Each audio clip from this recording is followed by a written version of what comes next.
West ইন্ডিজে বাংলাদেশের ব্যর্থময় এক series. One day শক্তিশালী বাংলাদেশ দলটাই ক্যারিবিয়ান ডেরায় টানা 2 ম্যাচ হেরে সিরিজ বিলিয়ে দিয়েছে। ব্যাটিং ব্যর্থতার সেই পুরনো রোগেই ভোগা টাইগার শিবির 10 বছর পর 50 ওভারি ক্রিকেটে সিরিজে হারল উইন্ডিজদের বিপক্ষে। তবে সিরিজ জিতেই থেমে থাকতে চায় না ওয়েস্ট ইন্ডিজ। দলটার অধিনায়ক আগাম হুমকি দিয়ে জানিয়ে রাখলেন, মিরাজদের ধবল ধোলাই করেই পুরনো প্রতিশোধ নিতে চায় তারা। উল্টো দিকে অধিনায়ক মিরাজের কণ্ঠে তীব্র ব্যাটিং ব্যর্থতার হতাশা। এই উইকেটেও 300+ রান না করতে পারাটা তিনি বড় ব্যর্থতার চোখেই দেখছেন।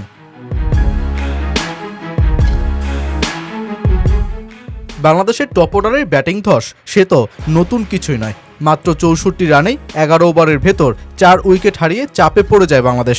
ব্যর্থ সৌম্য সরকার, লিটন দাস তো এবছর চতুর্থ ওয়ানডে খেলেও কোনো ইনিংসে 4-এর বেশি রানে তুলতে পারলেন না।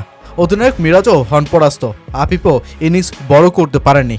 ওপেনার তানজিদ হাসান তামিম 46 রানের একটা ইনিংস খেলে ফেরেন।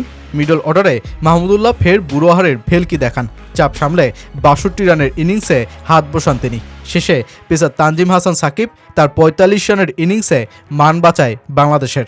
ব্যাটিং উইকেটেও বাংলাদেশের ইনিংস থেকে 227 রানে।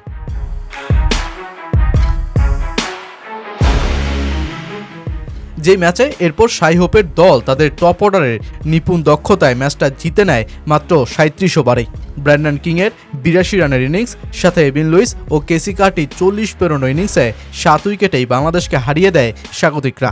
যেই ম্যাচ জিতে সিরিজ নিশ্চিত করে ফেলা দলটা 10 বছর পর জিততে পারল বাংলাদেশের বিপক্ষে কোনো ওয়ানডে সিরিজ।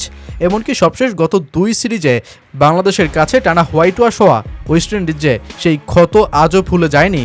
তারই আভাস মিলল দলটির অধিনায়ক শাই হোপের কথায়। প্রতিশোধ নিতে এবার তারাও ধবল ধোলাই করতে চায় বাংলাদেশ দলকে।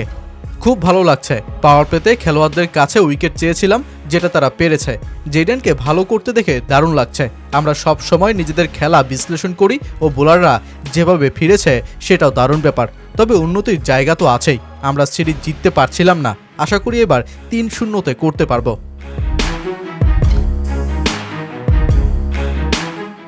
মেহেদী হাসান মিরাজদের জন্য চ্যাম্পিয়ন্স ট্রফির আগে এই সিরিজে পরাজয় একটা বড় ব্যর্থতার অংশ হয়ে রইল। ব্যাট হাতে দুর্দশার চিত্র অনবরতই লেগে থাকা দলটা উইকেট বুঝে রান তুলতে ব্যর্থ। তাই মিরাজের সকল অভিযোগের কেন্দ্রেই ব্যাটাররা। সিলসরা ভালোই বল করেছিল, আমরা শুরুতে রান উঠাতে পারছিলাম না। 4 উইকেট পড়ে যাওয়ার পরও ভেবেছিলাম ঘুরে দাঁড়ানো সম্ভব। আমাদের স্কোর যথেষ্ট ছিল না, 300 রানের বেশি করা দরকার ছিল। প্রথম 10 ওভারে আমরা দারুণ বোলিং করেছি, বিশেষ করে আমাদের সেরা বোলার রানা। এই উইকেটে এই স্কোর ডিফেন্ড করা বোলারদের জন্য খুব কঠিন।